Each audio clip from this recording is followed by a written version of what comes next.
Welcome to the Banker Lamp. Please enjoy the video. In this video, I will explain how to use your data on iPhone. To begin, open your Settings app and tap on Cellular. Here, you'll see your current period's cellular data usage, often measured in gigabytes. It's a good practice to scroll down and tap Reset Statistics at the start of each billing cycle. This helps you accurately track your consumption over a 30-day period, ensuring you stay within your plan's limits without unexpected overage charges. Next, let's identify which applications are consuming the most data. Within the same cellular settings, scroll further down, and you'll find a list of all your apps with their individual data usage. This allows you to pinpoint data-hungry culprits. For instance, a social media app might have used several gigabytes. If an app is using a lot of data in the background, consider turning off background app refresh for it to save precious megabytes.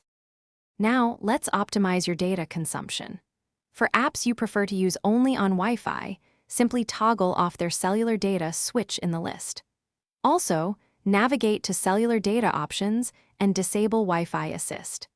This prevents your iPhone from automatically switching to cellular data when your Wi-Fi connection is weak, saving you from unexpected data spikes. Always download large files or stream high-definition content only when connected to a stable Wi-Fi network.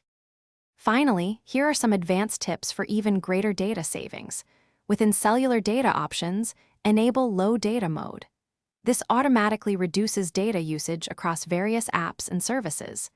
Additionally, download your favorite music, podcasts, and videos for offline enjoyment before you leave home.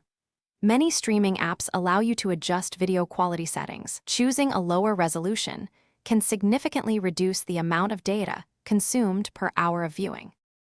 Thanks for watching. If this was helpful, leave a like and consider subscribing. See you next time.